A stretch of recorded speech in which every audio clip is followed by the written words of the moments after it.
Well, we can start our next seminar, and today our speaker is Professor Susanna Terracini from Università di Torino. Please, Susanna. Thank you. So first, I would like to thank the organizers for this very kind invitation. I'm very happy to be here today and to share with you some results and mainly some problems I have encountered in the last years, which are somehow connected with spirals as free boundaries in segregated reaction diffusion systems. Okay, so I will mainly talk about the semilinear elliptic system of this type. LV means Lotka-Volterra because it's somehow inspired by the interactions in the celebrated Lotka-Volterra system, but there are diffusions and also reactions. But the most important part is this interaction part, where we have a system of population, let's say described by densities UI, which interact this way with a competitive interaction of quadratic type. So the interaction is described by a quadratic polynomial with constant coefficient. We can think of this elliptic system as a stationary version of a dynamical, of a time-dependent system where there is, let's say, time of evolution, diffusion, reaction, and this competitive interaction. And this system is never variational because this functions, these are not there is not a global potential for this type of interaction, but maybe symmetric where the matrix Aij of the interspecific competition rates is symmetric or asymmetric. And as we will see, there is a fundamental difference between the two cases. Now, this type of system has been investigated. Okay, sorry. When the parameter, you see a minus sign here because this term opposes the diffusion of the solution, of the density. And when beta becomes very, very large, we can think of... I'm sorry, what is dimension of the domain omega? Yeah, at this moment I will go, yeah. Okay, what is omega? Omega is some region, whatever it is. There might be boundary traces or so. I will talk about different problems. So let's just think that we have a domain omega and we have a solution, a system of components UI solving this on that domain. And then I will go into further detail in what follows. Of course, there are two main issues, and in fact, the geometry of the domain comes into play in both. The first is existence of non-trivial solution for this system, especially in the stationary case, or if you like, also what happens of the boundary value problems in the parabolic case. And the other point of view, which I will mainly adopt here, is given that there is a solution, a family of solutions depending on the parameter beta, investigating what happens of the asymptotics as beta goes to infinity.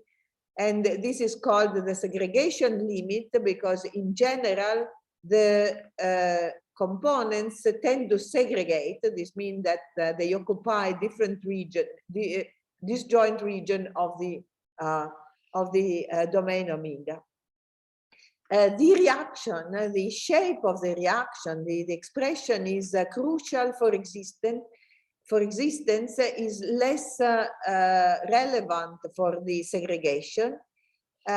In this talk, I will mainly deal with the segregation limit, where there are three boundaries, which are in fact the nodal set, the set of common zero of the limiting components, limiting density UI, and I will mainly deal with the two-dimensional case. Okay, and these are numerical simulation of solutions in the case of three populations. These are the level sets of the solution with some on the disk with some given boundary traces for three populations. The blue set is the set where they are all three very small. The red is when one of the three is large. And this is what happens for 5 components. In both cases, in both pictures, we are in the symmetric case. The matrix of the interaction is symmetric, which is means something about the type of competition. This means that the aggressivity parameter of the ith component toward the jth component is the same as the symmetric one, and beta is very large. And then what we see is the emergence of some limiting nodal lines. Okay, this is the blue zone is the no one zone where no population can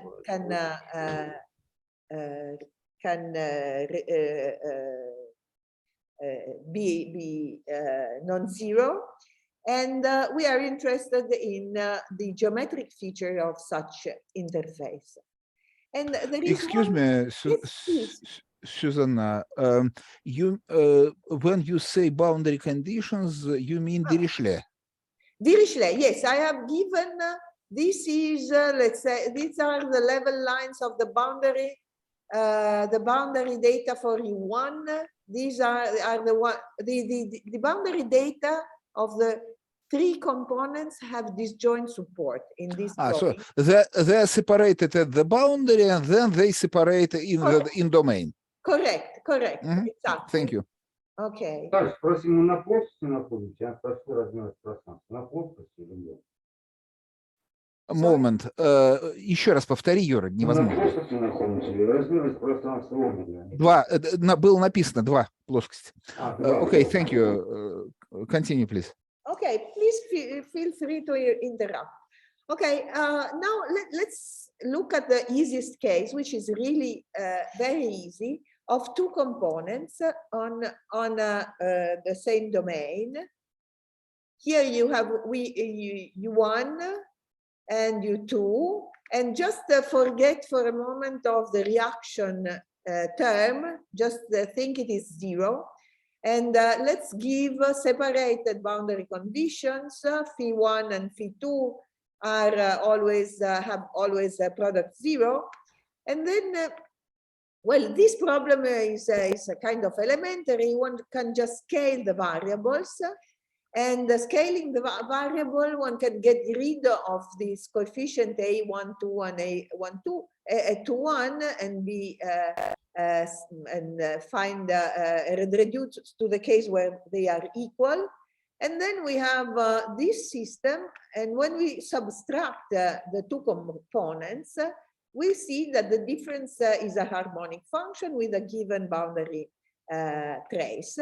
And then you mainly, because this is a problem we can solve, in fact, basically there is only one unknown, let's say U1, and this solves this single equation, where phi is the harmonic extension of this composed boundary trace. And we study what happens when beta goes to infinity. Also, U1 has a boundary trace. And then it's not too difficult to guess and to prove the exact asymptotics to the positive part. Actually, the first component converges to the positive part of phi, the second to the negative part, and we have an exact rate of convergence when beta goes to infinity.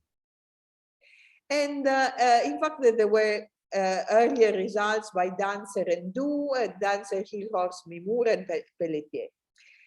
In particular, the segregation limit is a pair of two functions which have disjoint support. One is a positive part and the other is a negative part of this harmonic function, which is smooth. They are Lipschitz, of course, if we think of being zero outside of their support. And the free boundary, the interface, has the same regularity of the zero set of harmonic functions, so has a very, very high regularity. Now, this is, let's say, a particular case when there are only two densities interacting on the same domain. But we are mainly interested in the case of more than two, so K population with K larger or equal than 3. And in that case, there is no such a simple reduction to, let's say, simpler differential equation. But in any case, we have a priori estimates in Hölder spaces for families of solution, a priori bounds in Hölder spaces which are independent on beta. And well, more recently, there are the Soave and Zilio were able to prove also uniform Lipschitz bound. And now, when we have these bounds, this means that the segregation limit exists. There are limiting profile. These limiting profile have disjoint support. The component have mutually disjoint support. But now it is the next step is to understand what happens at the interfaces, which are the extremality conditions which are solved at these interfaces. And one can prove that they can be expressed with the aid of two systems of differential inequalities. Note that in the case when there are only two components, if you look at this inequalities number 4 with the fourth point, then you can you apply it to the difference of one component with all the other. If you have only one and f is 0, then this the inequality amounts to two inequalities. One is when I is 1 and j is 2, and the other is when I is 2 and j is 1. And this means, in fact, that the difference of the two components is a harmonic function. Okay, so we understand, we understand that this combination of one component with a positive sign minus all the other play a relevant role in this analysis. Then we consider a class of object of vector of components which are non-negative, have disjoint support, and solve the two set of differential inequality is one for the components and one, the second is for their combination. And if there are, one can add a boundary condition to this. And now we add another element to the discussion, to this analysis, which is the number of densities which are alive, which are not identically zero in a neighborhood of a point. And we call this the multiplicities, in fact, the multiplicity of clustering at a point. And there are, let's say, trivial cases if the clustering multiplicity is zero. So in fact, all components are zero. If it is one, there is only one active component in a neighborhood of the point. If there are only two, well, these three cases are somehow very easy to be understood. And so it remains to understand what happens to the points where there are at least three components alive, non-zero, in each neighborhood. Okay, now for this set, we have a structure theorem. So now we consider the set of all the possible limiting profile, this class S I have defined here, and we look at the nodal set, at the common nodal set of all components. And then we can split this set in two, with this nodal set, in two parts. One which is regular and relatively open in this zero set. And being regular means that is a collection of smooth hypersurfaces of class C1 alpha. And for each point in this regular part, there are actually only two components active, and there is at the interface there is a reflection law. Here we are talking about the symmetric case, and while in the remaining of the points, which are the singular point, we don't have such an information, but we can say that the Hausdorff dimension is small and the gradient of all components is zero. And in two dimensions, in fact, the regular part consists in a locally finite collection of, the nodal set, the whole nodal set, sorry, this is a misprint, it is a locally finite collection of curves meeting at a locally isolated critical point, singular point with equal angles. So what happens at a regular point, we have only two active components, and at the interface, at the nodal set, the two gradients are equal and opposite on the two sides. When we have more than two lines meeting at the same point, then we have this type of graph, of picture. This is, for example, the case of four components.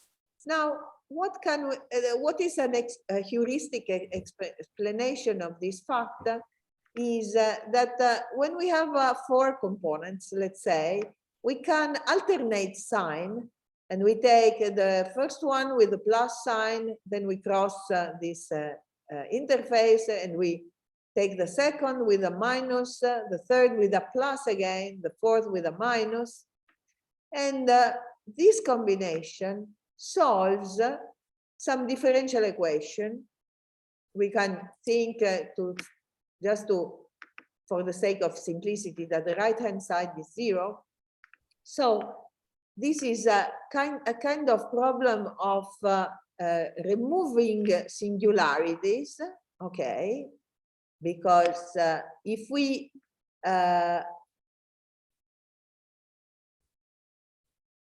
were able to prove that this was in fact a harmonic function, okay, let's reason this way. Now we just we consider the punctured disk, and we see that U1 minus U2 plus U3 minus U4 is a harmonic function. Now we can expand in let's say in spherical harmonics. But in general, we may have both positive and negative exponents, okay? Because we don't know anything about the regularity at the singular point. Now, if W is not singular at x0, actually we have only the positive sign, the positive parts, and so we find an expansion for W. So when, in fact, when we know that this singularity is removable, then we have an expansion for this combination, which also gives an expansion for the nodal set. Now let's go to the asymmetric case. Asymmetric here means that these coefficient Aij may be different from the coefficient Ji. Now, to some extent, a good deal of the theory still works. If we want, for example, to prove, to associate some differential inequalities, then it's easy. We just consider this weighted combination, and then we find again that this limiting profile solves some set of differential inequalities. What changes, which may seem a harmless difference at the first glance, is that instead of having a full reflection law at the interface, we have that the gradients of two functions, of two components, are proportional, okay? And then this changes a bit the situation compared with the previous case. Let's think again to the case of 4-component meeting at some singular point. Now we want to, we take a combination of the first with the second in a way to have a C1 junction here. If we wish to have a C1 junction also at this part of the interface, then we have to multiply with another coefficient. And again, if we want to smoothen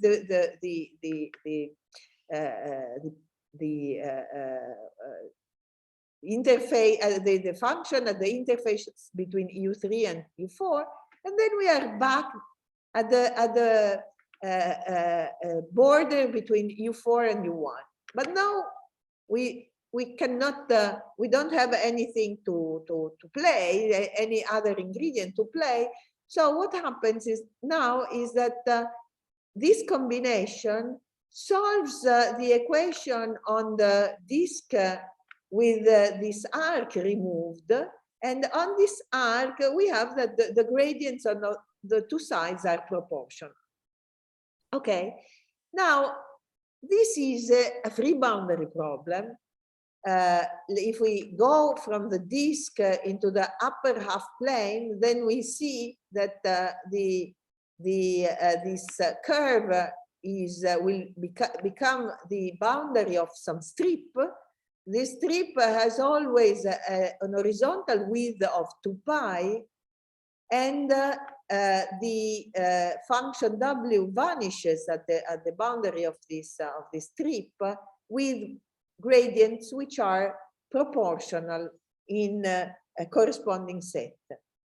And of course, one can extend this by using this boundary condition to the whole of the upper half plane, just by using the fact that this proportionality of the gradients at the boundary. So that now we have to solve this problem, the problem of finding, or let's say of studying a harmonic function on the upper half plane, which vanishes on this unknown line gamma, and satisfying this periodicity condition, which is not really a periodicity condition, but is becomes a periodicity condition when we sorry. No, sorry, I have to go back. My pointer is doing okay. When we set Z is to be an exponential multiple, exponential of X multiple of V. Now the relevant parameters here are alpha and lambda. Lambda was the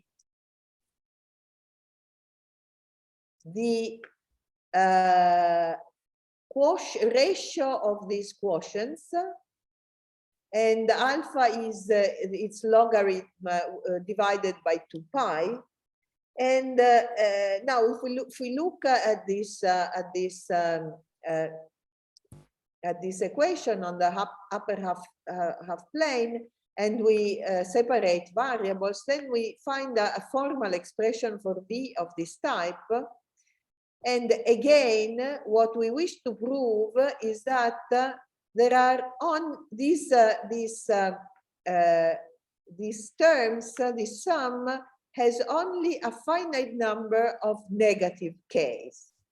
Okay. In this case, what happens? Then we have an asymptotic as y goes to infinity, and this gives also an asymptotic for the strip S, the strip S, which is the one bounded by gamma and gamma plus 2 pi, and this will give an expansion for our function W and of the nodal lines. These nodal lines, in fact, will form, you see, if you look at the points that annihilate this cosine, these are asymptotic logarithmic spirals. Okay, so the presence of the asymmetry has an important impact on the shape of the nodal lines converging at the singular point. Okay, now how to prove our desired estimates? In fact, we have very little information. One information is that the energy inside the strip S is finite, but we don't know where the strip S is located. The strip in terms of the unknown V, this again is a weighted energy, but the weight, you understand, depends on X. So this finiteness of this energy may carry more or less information depending where the strip S is located. Okay, the strip S, you see, may be very wild in shape and have different behavior. The only information that we have is that in all the horizontal section intersect the strip in a set having length exactly 2 pi, but the diameter of such section may be arbitrarily large. Okay, now there are different cases to be considered. The proof is mainly based on monotonicity formulas that must take into account of all possible shape of the strip S. And there are cases which are easier, is when the strip S is contained on some lower half plane. Then it's a little bit more difficult to understand what happens when the strip is contained in an upper oblique half plane. And third, there is also another situation when this strip goes left and right without staying definitely neither on one oblique upper half plane or lower half plane. In both cases, however, this meandering behavior can give some monotonicity formula, and as a final result, we could prove this theorem. We have first, we have in fact the isolatedness, of singular points. Singular points are isolated. And then we have this expansion of this combination W in a neighborhood of such a singular point, which gives in polar coordinates also the asymptotic shape of the nodal lines. And as I said, these are logarithmic spirals. Okay, and in fact, when we published this paper, we were aware of some numerical paper by Murakawa and Minoya, who were discussing the presence of spiraling, rotating spirals in the parabolic problem with three populations, and they, oops, sorry, it jumps. I don't understand why. Okay, so it's very sensitive. Okay, now we consider the parabolic case. In their case, they had, I think, logistic reactions here, and three components. And what they observed by numerical experiments were the presence of some pattern, spiraling pattern, who was rotating around a point.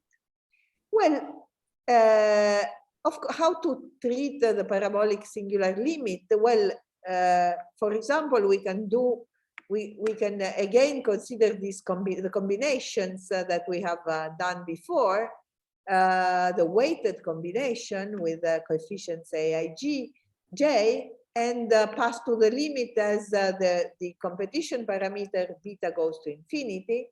And in this case, we obtain a system of parabolic differential inequalities. What are the meaning of this notation? UR are the components that we have. U hat I are these weighted linear combinations, both of the components and of the reaction. Okay, and this inequality in fact incorporate the transmission condition at the free boundary, which is a zero set, or if you like, the closure of this of the positivity set of the components.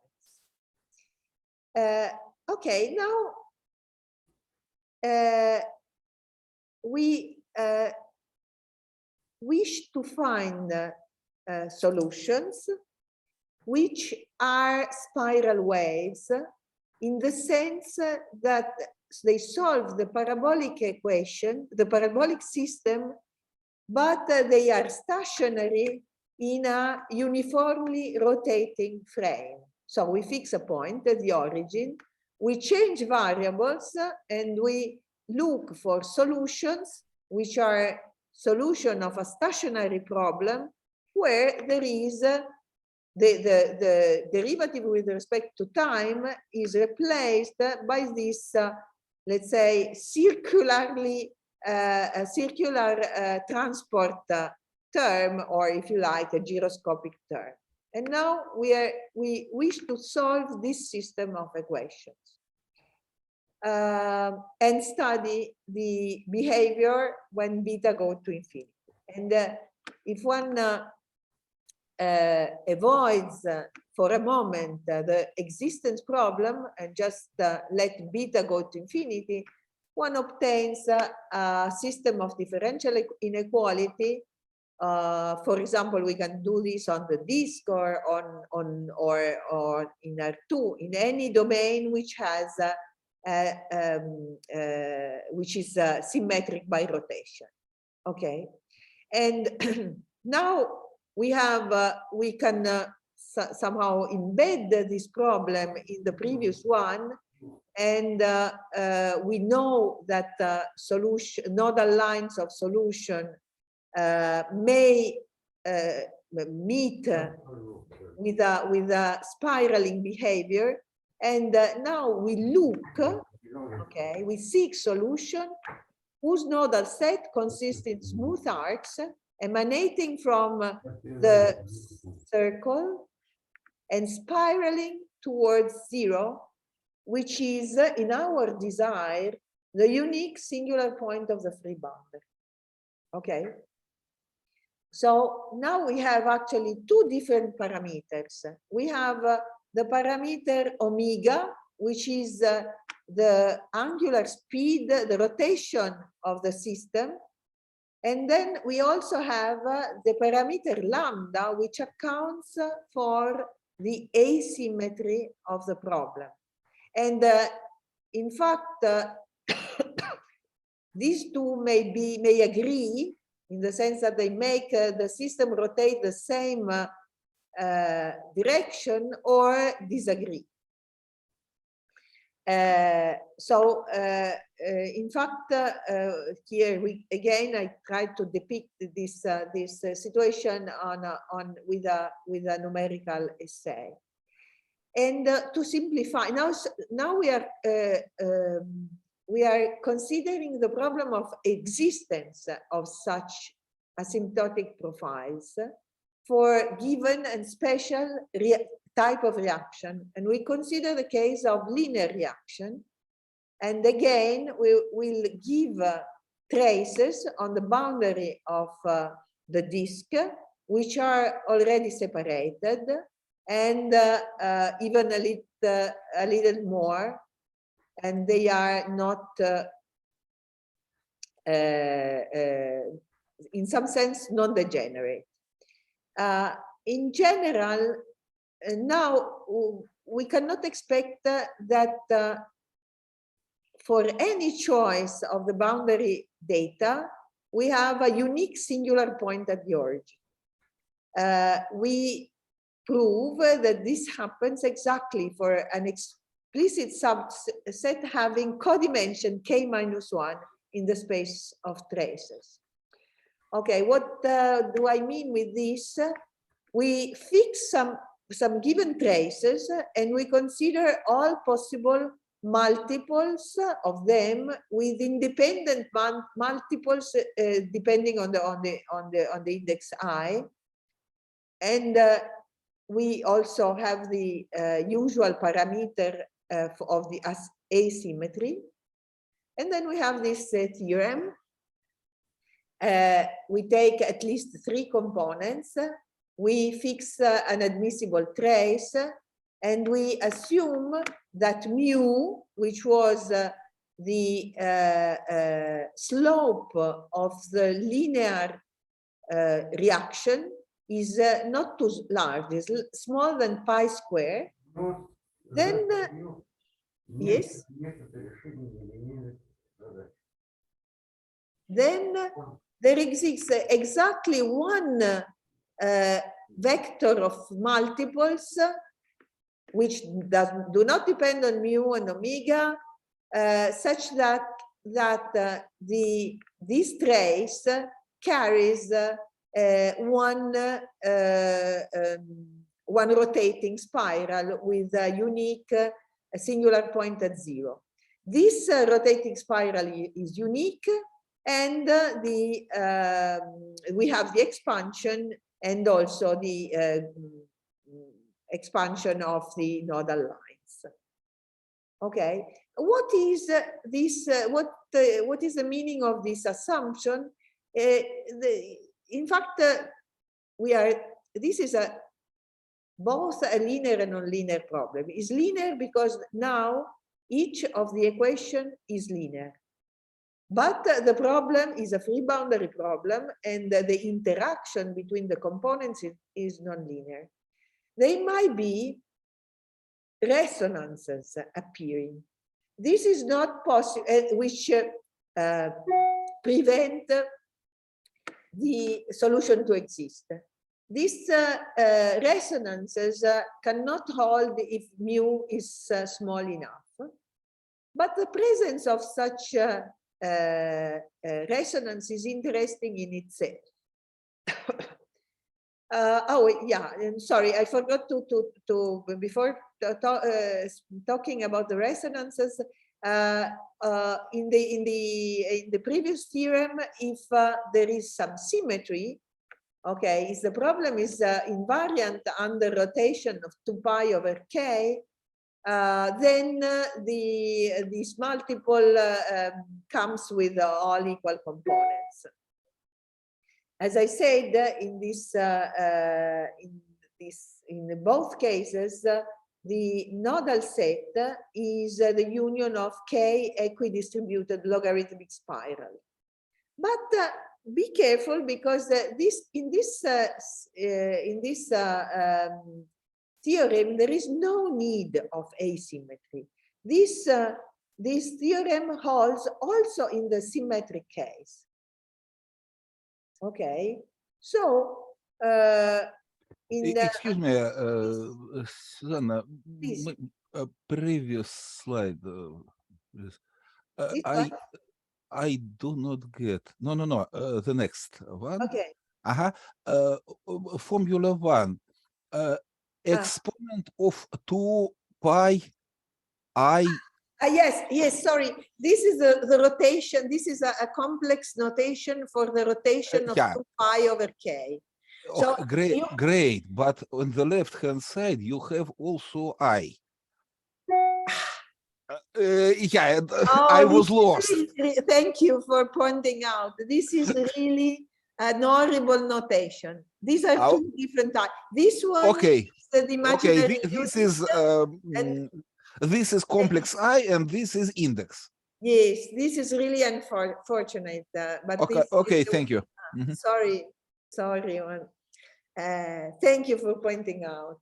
No, these are two completely. So if you want, this is a J, and this is the unitary complex imaginary number. Okay, sorry.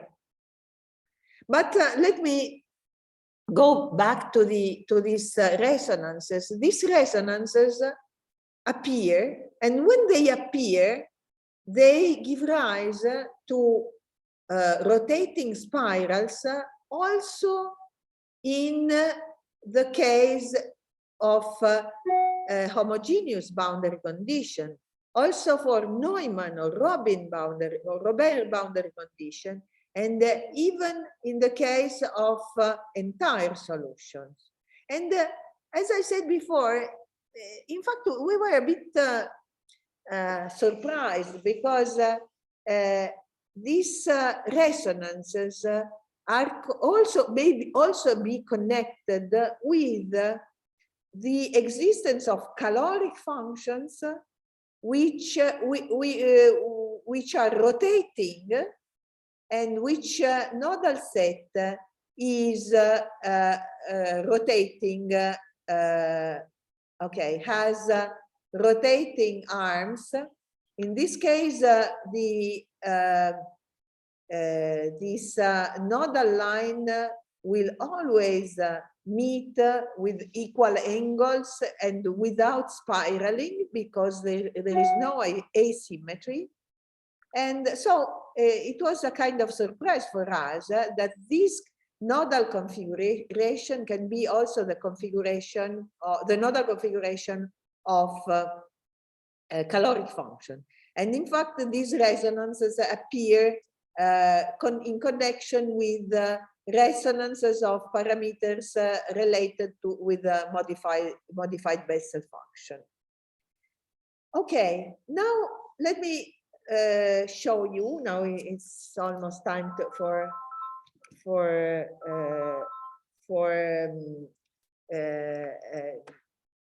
let's say end this talk. But I wanted to show you what happens in the case of when you try to solve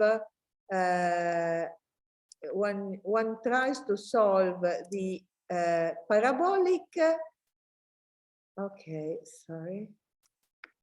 We have these are the nodal sets of 3 components. Okay, here we have solved, we have found a rotating spiral with 3 components, which by the way are completely symmetric because everything is symmetric. And one sees with nonlinear reaction of logistic. Susanna, Yes. Yeah, nodal sets are in blue. Yeah. Mm-hmm.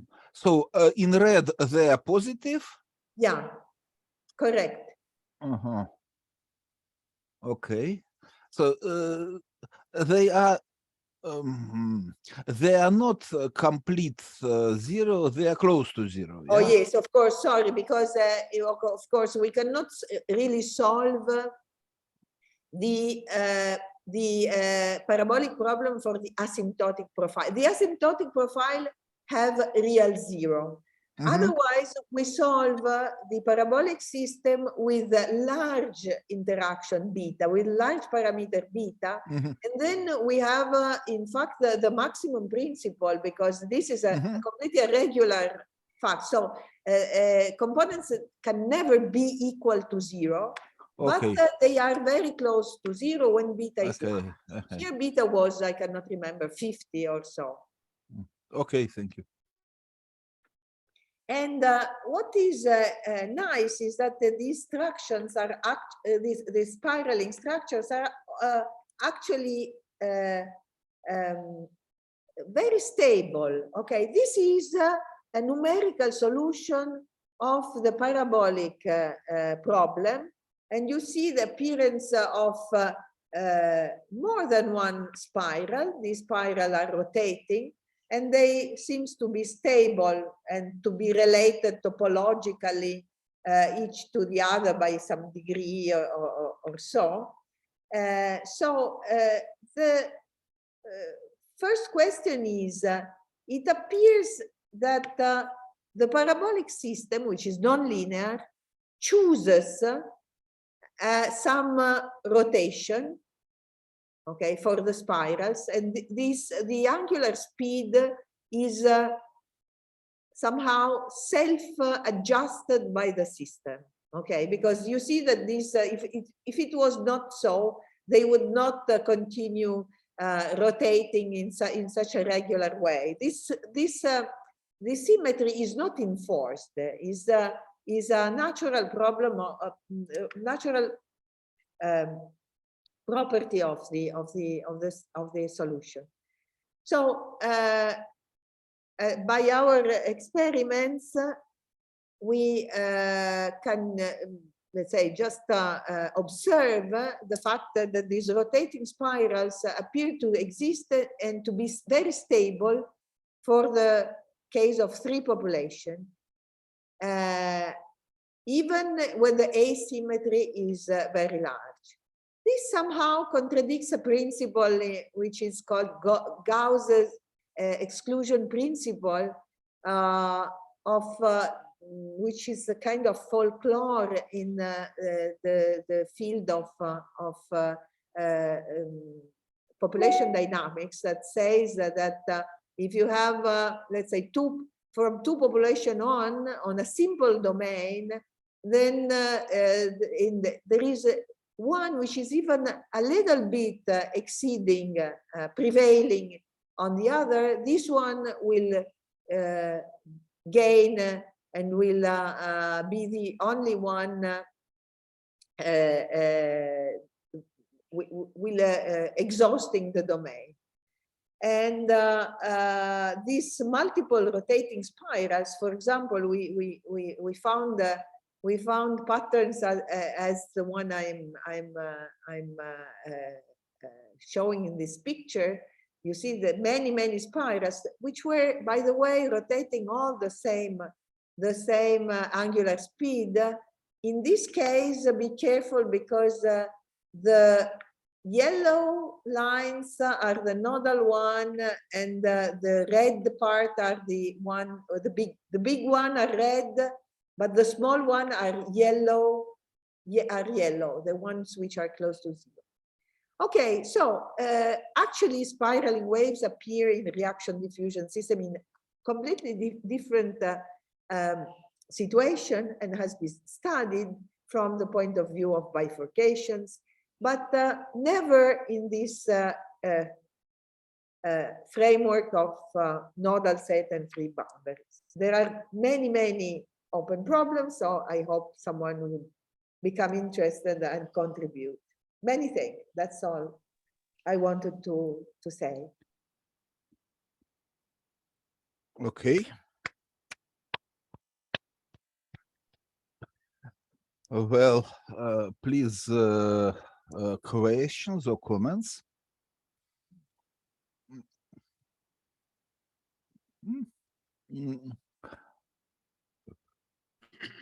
Жень. Yes, one question. These coefficients are A, I, J. Are they constant? Yes, they are constant, and I have to say that it's not to carry on the asymptotic estimates with variable coefficients Aij, because the Aij appears in the singularly perturbed term. Okay, they are part of the singular perturbation.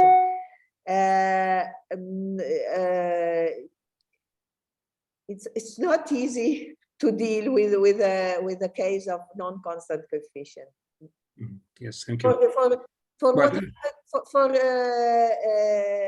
what concern the asymptotics when beta go to infinity. Okay. Okay. And are they positive?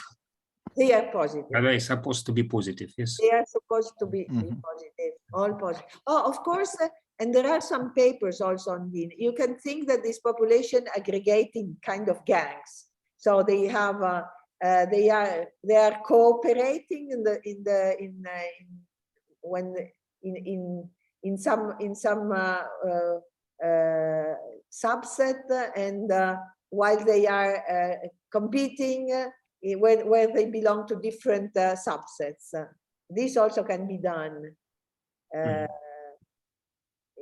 Or if you like, they say, yeah, of course, there are many possible situations of this.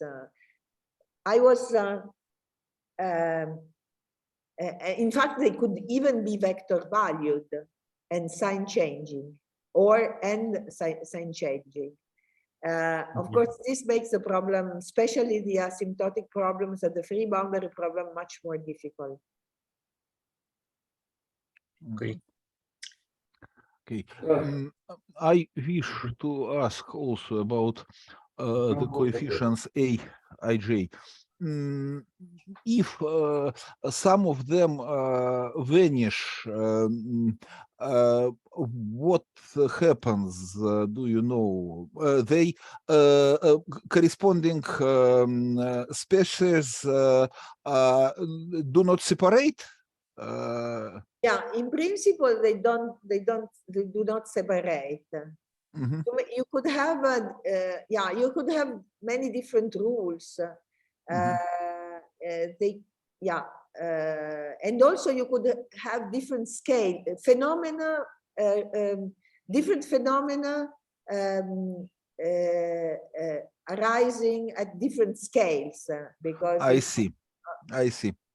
Yeah.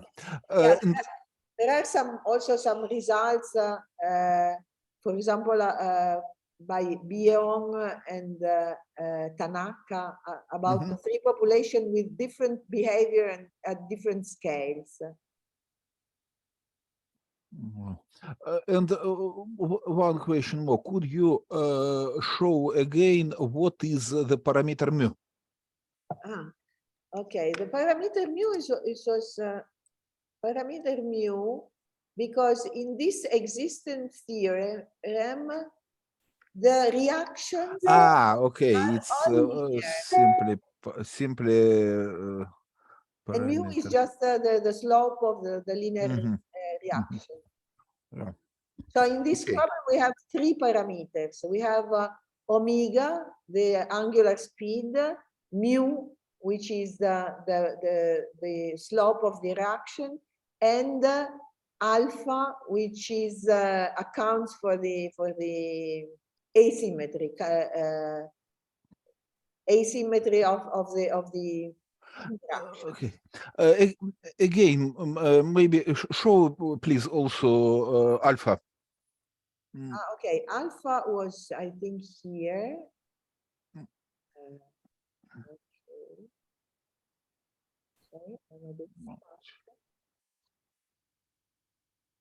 Alpha. Okay, alpha is the logarithm of lambda, and lambda is the product of the ratio of asymmetry. But only for neighbor. For neighboring. Okay. We imagine that the components are labeled in neighboring in a counterclockwise manner. Then neighboring at the boundary. At the boundary, correct. Okay. Yeah, I see. Yes. I see.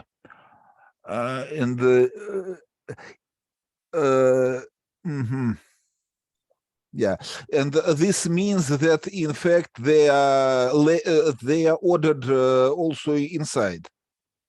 Yeah, necessarily. Somehow, yeah, I see. And this is completely two-dimensional effect.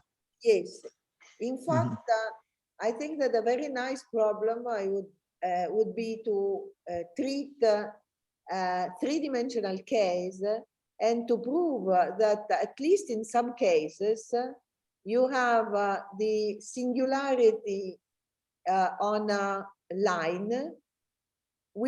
So you have a vortex line appearing, and this vortex line, if you look at the horizontal section, you see logarithmic spirals on this section.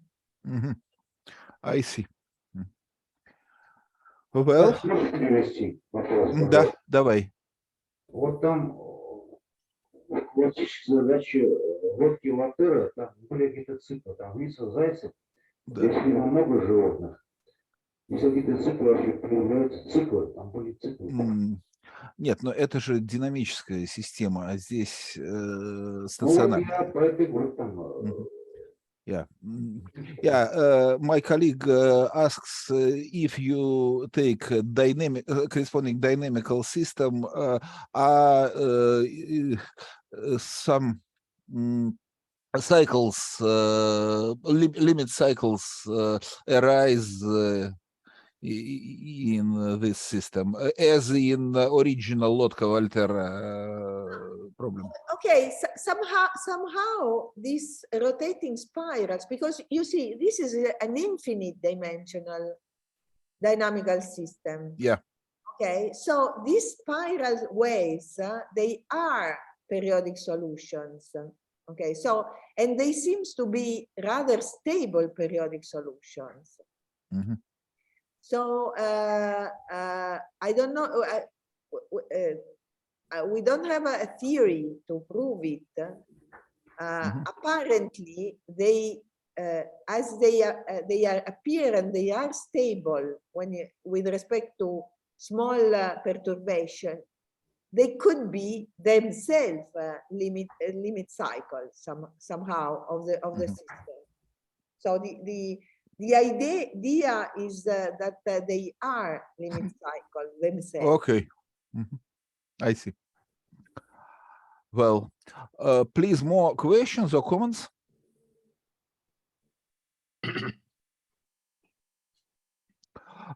If not, let's thank our speaker again. Okay, thank you for your attention. It was a pleasure to be with you. Так, And, Dash, stop. Thank you very much. let's hope to meet in person soon.